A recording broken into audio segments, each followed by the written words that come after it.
മഹാത്മാക്കളായ സന്യാസിവര്യന്മാരും ആചാര്യന്മാരും പ്രിയപ്പെട്ടവരും ഒക്കെ രാഷ്ട്രീയക്കാരായിട്ടുള്ളവരൊക്കെ വന്നപ്പോൾ ആ ഒരു സബ്ജക്റ്റാണ് എല്ലാവരോടും പറയാനായിട്ട് ഞങ്ങൾ ഇന്നത്തെ കാലഘട്ടത്തിൽ അത്യാവശ്യമാണ്. ഇനി അങ്ങ് ശ്രദ്ധിച്ചാൽ അറിയാം, ഇവിടെ നിന്ന് മുകളിലേക്ക് ധർമ്മസ്ഥല എന്ന പേരിനെ അർത്ഥവത്താക്കുന്ന തരത്തിലേക്കുള്ള 18 പടി കടന്ന് മുകളിലേക്ക് ചെല്ലണം. അതായത് ശബരിമലയിൽ പോകുമ്പോഴും നമ്മൾ 18 പടികൾ ചവിട്ടിയാണ്. അതെ, ഇനിയുള്ള കാലഘട്ടത്തിൽ ഒരു പക്ഷേ താങ്ങാൻ ആരും ഉണ്ടാവില്ല. എന്തുകൊണ്ട്? കാര്യം എല്ലാ പേരും അവരവരുടെ ജീവിതത്തിൽ തിരക്കിലാണ്. അപ്പോൾ നമ്മുടെ ഹൃദയത്തിൽ ഈശ്വരനെ അല്ലെങ്കിൽ ദൈവങ്ങളെ ഏത് മതത്തിലുള്ള ദൈവങ്ങളോ ആയിക്കോട്ടെ, ആ ദൈവത്തെ നമ്മൾ മനസ്സറിഞ്ഞ് വിളിച്ചാൽ അല്ലെങ്കിൽ ചിന്തിച്ചാൽ നമ്മൾക്ക് താങ്ങാൻ ഒരാളുണ്ട് എന്നൊരു തോന്നലുണ്ടാവും. അപ്പോൾ 8 രൂപങ്ങൾക്ക് മധ്യഭാഗത്ത് 9ാം സ്ഥാനത്തിലാണ് അമ്മ. നേരത്തെ നമ്മൾ കടന്നു പോയതും 18. ഒരു മനുഷ്യൻ അവൻ്റെ ചിന്തകളുടെ അതിൻ്റെ ഉഗ്രമായ ഒരു അവസ്ഥയിൽ നിന്ന് ഈ ധർമ്മസ്ഥലയിലേക്ക് വരുമ്പോൾ അവന് ശരീരത്തിനും മനസ്സിനും ഒരു കുളിർമ അനുഭവപ്പെടും.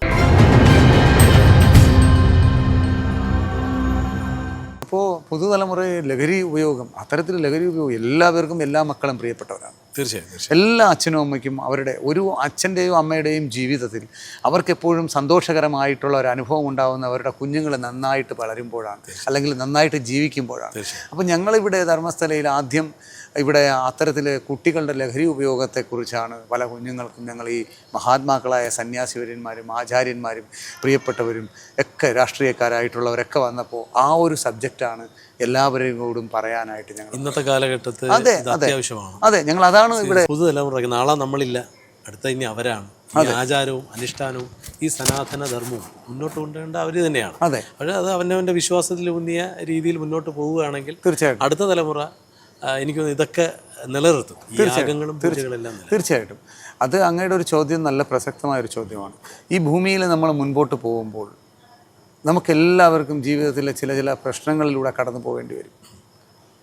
അപ്പോൾ നമ്മൾ മുൻപ് എത്രയോ കാലങ്ങൾക്ക് മുമ്പ് ഞാൻ കേട്ടൊരു വാചകം എൻ്റെ ഹൃദയത്തിലേക്ക് ഓടി വരുന്നു: താങ്ങാൻ ആളുണ്ടെങ്കിൽ തളർച്ചയുണ്ടാകും. താങ്ങാൻ ആളുണ്ടെങ്കിൽ തളർച്ചയുണ്ടാകും. ഇനിയുള്ള കാലഘട്ടത്തിൽ ഒരു പക്ഷേ താങ്ങാൻ ആരും ഉണ്ടാവില്ല. എന്തുകൊണ്ട്? കാര്യം എല്ലാ പേരും അവരവരുടെ ജീവിതത്തിൽ തിരക്കിലാണ്. അപ്പോൾ നമ്മുടെ ഹൃദയത്തിൽ ഈശ്വരനെ അല്ലെങ്കിൽ ദൈവങ്ങളെ ഏത് മതത്തിലുള്ള ദൈവങ്ങളോ ആയിക്കോട്ടെ, ആ ദൈവത്തെ നമ്മൾ മനസ്സറിഞ്ഞ് വിളിച്ചാൽ അല്ലെങ്കിൽ ചിന്തിച്ചാൽ നമ്മൾക്ക് താങ്ങാൻ ഒരാളുണ്ട് എന്നൊരു തോന്നലുണ്ടാവും. പുതുതലമുറയ്ക്ക് അത്തരത്തിലൊരു തോന്നൽ വന്നാൽ അവർക്ക് ഉറപ്പായിട്ടും ചെറിയ തളർച്ചകൾ വന്നാലും തളർച്ചകളെ അവർ അതിജീവിച്ച് മുൻപോട്ട്. എനിക്ക് തോന്നുന്നു അതില്ലാത്തത് കൊണ്ടായിരിക്കും ഇപ്പം പല കുട്ടികൾ ആത്മഹത്യയിലേക്കും. തീർച്ചയായിട്ടും അതൊരു സത്യമായ അവസ്ഥയാണ്. ഒരു സത്യത്തിൽ ഞാൻ അങ്ങയോട് പറയട്ടെ, ഒരു യഥാർത്ഥത്തിൽ എന്താണ്, നമുക്ക് ആരെങ്കിലും ഉണ്ട് എന്നൊരു തോന്നലുണ്ടായാൽ നമുക്ക് ജീവിക്കാൻ ഒരു പ്രേരണ തരാറുണ്ട്. നമ്മുടെ പുതുതലമുറയ്ക്കും അത്തരത്തിലുള്ള ഒരു മനസ്സ് ഉണ്ടാവുമെന്നാണ് എൻ്റെ വിശ്വാസം. തീർച്ചയായും. ഈ ഇടയ്ക്ക് ഞാൻ പറഞ്ഞില്ലേ അടിയിൽ കമൻസിൻ്റെ കാര്യം, കുംഭമേള കൊണ്ട് എന്ത് ഗുണമെന്നൊക്കെ രീതിയിൽ പലരും ചോദിച്ചു. പക്ഷേ അവിടെ അവർ വലിയ രീതിയിൽ ടൂറിസം ഡെവലപ്പ് ചെയ്തു, ഒരുപാട് പേർക്ക് പുതിയ ജീവിത മാർഗം ഉണ്ടായിട്ടുണ്ട്. അല്ലേ? അപ്പോൾ ഒരു നാടിന് ആ കുംഭമേള കൊണ്ട് എന്ത് ഗുണം? ഒരുപാട് ധനം അവിടെ വരുന്നു, പുതിയ ബിസിനസ്സുകൾ അവിടെ തുടങ്ങുന്നു. ഭക്തി ഉൾപ്പെടെ ടൂറിസത്തിന് പ്രാധാന്യം കൊടുത്തുകൊണ്ടാണ് യോഗി സർക്കാർ മുന്നോട്ട് പോകുന്നത്. ഓരോ ക്ഷേത്രവും അങ്ങനെ തന്നെ ആവണം, അല്ലേ? സമൂഹത്തിനോ അല്ലെങ്കിൽ നമ്മൾ ഈ പോകുന്ന താഴേക്കിടയിൽ കിടക്കുന്ന പലർക്കും ഇതുകൊണ്ട് ഗുണം വരണം. എന്തൊക്കെ ഗുണങ്ങളാണ് നമ്മൾ ഈ ധർമ്മസ്ഥൽ? ഇപ്പോൾ എന്നോട് ഈ ഗുണങ്ങൾ ചോദിച്ചു. ഒന്ന്, അങ്ങ് ഈ ഭൂമിയിലേക്ക് അങ്ങൊരു മാധ്യമ പ്രവർത്തകനാണ്. അങ്ങ് ഇവിടേക്ക് കടന്നു വന്നപ്പോൾ അങ്ങേക്ക് ഇതിനകത്തൊരു പ്രത്യേകത അനുഭവപ്പെട്ടോ ഇല്ലയോ? തീർച്ചയായും മനസ്സിനൊരു സന്തോഷവും കുളിർമ. ഇനി അങ്ങ് ശ്രദ്ധിക്കുക, ഇവിടേക്ക് കടന്നു വന്നപ്പോൾ അങ്ങ് ആദ്യം തറയിൽ ചവിട്ടിയത് ചാണകത്തറയിലാണ്. പുരാതന കാലത്ത് എല്ലാ കുടുംബങ്ങളിലും ഇന്നത്തെ കാണുന്ന ഗ്രാനൈറ്റോ ടൈലോ മാർബിളോ അങ്ങനെ ഒന്നുമില്ലായിരുന്നു. അപ്പോൾ അന്ന് നമ്മളെല്ലാം ചാണകം മെഴുകിയ തറയ്ക്കുള്ളിലായിരുന്നു ജീവിച്ചത്. അപ്പോൾ നമ്മളുടെ ആ ഒരു ചാണകം മെഴുകിയ തറയ്ക്കുള്ളിൽ നമ്മൾ ജീവിച്ചപ്പോഴും നമുക്ക് ആ കുടുംബത്തിന് ഒരു ആന്തരികമായ പരസ്പരമുള്ള ഒരു വലിയ ഐക്യവും ബന്ധവുമൊക്കെ ഉണ്ടായിരുന്നു. ഇന്ന് ആ ഒരു ബന്ധത്തിന് വലിയ പ്രാധാന്യം കുറഞ്ഞു തുടങ്ങി എന്നൊരു സംശയം എനിക്ക് തോന്നാറുണ്ട്. പിന്നെ ഇവിടേക്ക് അങ്ങ് കടന്നു വന്നു. രണ്ടാമത് ഏറ്റവും മഹത്തായ ഒരു കാര്യം, ഇവിടെ ചില ഭാഗങ്ങളിൽ നമ്മൾ ചെറിയ ബെഞ്ചുകൾ നമ്മൾ സ്ഥാപിച്ചിട്ടുണ്ട്. ഇവിടെ ദേവതകളുമായിട്ട് മതിൽക്കെട്ടിൻ്റെ ഒരു അന്തരമില്ല, അടച്ചുപൂട്ടില്ല. ഇവിടെ ദേവതകൾക്ക് അങ്ങ് ശ്രദ്ധിച്ചോന്നറിയില്ല, ഇവിടെ ദേവതകൾക്ക് നിവേദ്യം കൊടുക്കുന്നത് ഉൾപ്പെടെ എല്ലാം കൺമുമ്പിലാണ്. അതെ, സാധാരണ അമ്പലങ്ങളിൽ അടച്ചുപൂട്ടാറില്ല. അപ്പം ഇവിടെ ഒന്നിനും ഒരു മറവില്ല. പിന്നെ രണ്ടാമത് നമ്മൾ ഇവിടെ വന്ന് കുറച്ച് നേരം ഇരിക്കുമ്പോൾ ശാന്തമായിട്ട് ഇരിക്കാനാണ് നമ്മൾ ഇത് ചെയ്തിട്ടുള്ളത്, ഈ ബെഞ്ചുകൾ സ്ഥാപിച്ചിട്ടുള്ളത്. പിന്നെ ഇവിടെ കൊടുക്കുന്ന തീർത്ഥം, ഒരു മനുഷ്യന് ഒരു ദാഹം അവൻ്റെ ഉള്ളിൽ ഒരു വല്ലാത്ത ചില അന്തരംഗങ്ങളിൽ നിന്ന് വരുന്ന ചില പ്രാർത്ഥനകളുടെ ഫലം അവൻ്റെ ഉള്ളിനകത്തേക്കൊരു എന്താ പറയുന്ന ദാഹജലത്തിന് വേണ്ടി ദാഹിക്കുന്നൊരവസ്ഥ ഉണ്ടാവാറുണ്ട്. എനിക്കുണ്ടായിട്ടുണ്ട് കേട്ടോ. അതുകൊണ്ടാണ് ഞാൻ ഇത്രയും ഉറപ്പായിട്ട് പറയുന്നത്. ആ സമയത്ത് അവന് നമ്മൾ ഇവിടെ നിന്ന് തീർത്ഥം കൊടുക്കുന്നത് അവൻ്റെ ആ ഉള്ളിലേക്കൊരു ചെറിയ തണുപ്പ് അനുഭവപ്പെടാൻ വേണ്ടി തന്നെയാണ്. അപ്പോൾ ഒരു മനുഷ്യൻ അവൻ്റെ ചിന്തകളുടെ അതിൻ്റെ ഉഗ്രമായ ഒരു അവസ്ഥയിൽ നിന്ന് ഈ ധർമ്മസ്ഥലയിലേക്ക് വരുമ്പോൾ അവന് ശരീരത്തിനും മനസ്സിനും ഒരു കുളിർമ അനുഭവപ്പെടും. ഇതാണ് ഇപ്പം നിലവിൽ ധർമ്മസ്ഥലയുടെ ആരംഭഘട്ടത്തിലാണ് അങ്ങ് ഇവിടെ വന്ന് നിൽക്കുന്നത്. ചുറ്റും ഇവിടെ മുളകളാണ്. അപ്പോൾ ഇത് തന്നെ ഒരു വേറൊരു ഫീല് ഒരു മനുഷ്യനുണ്ടാക്കും. പ്രകൃതിയുമായി ഇണങ്ങി. അതെ, പ്രകൃതിയുമായി ഇണങ്ങിയാണ്. പിന്നെ ഇവിടെ അങ്ങ് ശ്രദ്ധിച്ചാൽ അറിയാവുന്നുള്ള മറ്റൊരു കാര്യം, ഇവിടെ പല ഭാഗങ്ങളിലും എല്ലായിടത്തും കുടിക്കാനായിട്ട് നമ്മൾ ജലം വച്ചിട്ടുണ്ട്. എന്തുകൊണ്ടാണ്? ഒരു ക്ഷേത്രത്തിനുള്ളിലൊന്നും ഒരിക്കലും ഇതൊന്നും അനുവദനീയമല്ല. പക്ഷെ ധർമ്മസ്ഥലയിൽ ഇതെല്ലാം ഉണ്ട്, എല്ലാം ഉണ്ട്. ഓരോ മനുഷ്യനും അവൻ്റെ ചിന്താമണ്ഡലത്തിലൂടെ കടന്നു പോകുന്ന ചിന്തകളെ അത് നല്ല ചിന്തകളായിട്ട് കൂടുതൽ ഉദ്ദീപിപ്പിക്കാൻ വേണ്ടിയാണ് ധർമ്മസ്ഥലം ശ്രമിക്കുന്നത്. ഇവിടെ ഏതൊക്കെ ദിവസങ്ങളിലായിരിക്കും ഇനി നട തുറക്കുക, അല്ലെങ്കിൽ ഭക്തജനങ്ങൾക്ക് എന്നൊക്കെയാണ്? ഇവിടെ നമ്മൾ തീരുമാനിച്ചിരിക്കുന്നത് അമാവാസി നാളിലാണ്. എന്തുകൊണ്ട് അമാവാസി തിരഞ്ഞെടുത്തു എന്നൊരു ചോദ്യം അങ്ങ് ചോദിക്കാം. എല്ലാവരും എപ്പോഴും വെളിച്ചം ആഗ്രഹിക്കുന്നവരാണ്. പക്ഷേ ആ വെളിച്ചത്തിന് മുൻപ് നമുക്കൊരു ഇരുട്ടുണ്ട്. ഉണ്ടോ? ഉണ്ട്.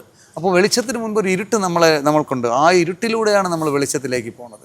നമ്മൾ ഇവിടെ അമാവാസി നാളിൽ ഇവിടെ നട തുറക്കുമ്പോൾ ഇവിടെ ദേവിക്ക് അഗ്നി സമർപ്പിക്കുന്നൊരു ചടങ്ങുണ്ട്. എന്ന് പറഞ്ഞാൽ അഗ്നി, നമ്മൾ ദേവിക്ക് നമ്മുടെ ജീവിതത്തിൻ്റെ ഇരുട്ടിനെ അകറ്റുവാൻ ദേവിക്ക് അഗ്നി സമർപ്പിച്ച് അമാവാസി നാൾ കഴിയുന്നതോടുകൂടി നമുക്ക് വെളിച്ചം വരും. ഇതാണ് ഇവിടുത്തെ സങ്കല്പം. അതുകൊണ്ട് തന്നെയാണ് ഇവിടുത്തെ പൂജാതി കർമ്മങ്ങൾ അല്ലെങ്കിൽ ഇവിടെ നട തുറക്കുന്നത് അമാവാസി നാളിനെ തന്നെയാണ്. ഈ ധർമ്മസ്ഥലയിൽ ഏതൊക്കെ പ്രതിഷ്ഠകളാണ്? പടിയാറും കടന്ന് അവിടെ ചെല്ലാം ശിവനെ കാണാമെന്നൊരു ചൊല്ല് മുൻപുണ്ടായിരുന്നു. അതിനെ തീർച്ചയായിട്ടും അർത്ഥവത്താക്കുന്ന ഒരവസ്ഥയാണ്. ഇവിടെ നമ്മൾ കടന്നു വരുമ്പോൾ, നമ്മളെപ്പോഴും ഒരാൾ സഞ്ചരിക്കുമ്പോൾ ആദ്യം വലതുവശത്തേക്കാണ് തിരിഞ്ഞു നോക്കുന്നത്, ഇടത്തേക്ക് തിരിയാറില്ല. അപ്പോൾ ഇവിടെ വലതുവശത്തേക്ക് നോക്കുമ്പോൾ സാക്ഷാൽ ആദ്യത്തെ പ്രതിഷ്ഠ എന്ന് പറയുന്നത് കാലകാലേശ്വരനാണ്. ആരാണ് കാലകാലേശ്വരൻ? ശൈവാരാധന പിന്തുടരുന്നവർ പിതൃക്കളുടെ മോക്ഷപ്രാപ്തിക്കായി പ്രാർത്ഥിക്കുന്ന കാലകാലേശ്വരൻ. ഇന്ത്യയിലെ തന്നെ കാലകാലേശ്വരൻ്റെ ക്ഷേത്രം മധ്യപ്രദേശിലെ ഉജ്ജയിനിലാണ്. ആ ഉജ്ജയിനിൽ പോലും വലിയ ശിവലിംഗമാണ് പ്രതിഷ്ഠിച്ചിരിക്കുന്നത്. പക്ഷേ ഇവിടെ ഞങ്ങൾ ആ കാലകാലേശ്വരൻ്റെ രൂപത്തെ പ്രതിഷ്ഠിച്ചിട്ടുണ്ട്. അതും അങ്ങ് ശ്രദ്ധിച്ചാൽ അറിയാം, ഇവിടെ ഒരു മൂർത്തികളുടെയും പ്രതിഷ്ഠകൾ എന്ന് പറഞ്ഞ രൗദ്രഭാവത്തിലില്ല. സാക്ഷാൽ കാലകാലേശ്വരനെ പോലും ഞങ്ങൾ വളരെ ശാന്തസ്വരൂപനായി ഒരു സുസ്മേര വദനായിട്ടിരിക്കുന്ന ഒരവസ്ഥയിലാണ് അദ്ദേഹത്തെ പ്രതിഷ്ഠിച്ചിട്ടുള്ളത്. അപ്പോൾ അദ്ദേഹത്തെ കാണാൻ പോകുന്നതിന് മുമ്പ് ഇവിടെ അതും ഭഗവാൻ സപ്തയോദ്ധാക്കളുടെ മധ്യഭാഗത്താണ്. കാലകാലേശ്വരൻ്റെ അതിബലനെന്നും മഹാബലനെന്നും പിന്നെ നൃപനും നൃപാരനും കലാശനും കാലശനും പിന്നെ ഭൈരവനാഗത്തോടു കൂടിയ നന്ദി.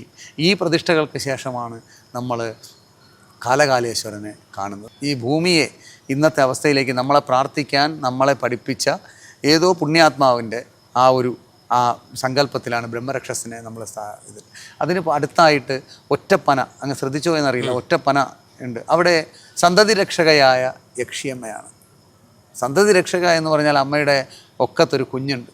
മാതൃസങ്കല്പത്തിൻ്റെ അതിഗംഭീരമായ അവസ്ഥയാണ് ഒക്കത്ത് കുഞ്ഞിനെയും വെച്ച് സഞ്ചരിക്കുന്നത്, അല്ലേ? കുട്ടി കുറച്ച് വലുതായാൽ കുഞ്ഞിനെ കയ്യിൽ പിടിച്ചാണ് അമ്മ കൊണ്ടു നടക്കുന്നത്. പക്ഷേ മാതൃസങ്കല്പത്തിൻ്റെ ഏറ്റവും ഗംഭീരമായ അവസ്ഥയാണ് ഒരു കുഞ്ഞിനെ ഒക്കത്തെടുത്തുകൊണ്ട് പോകുന്നത്.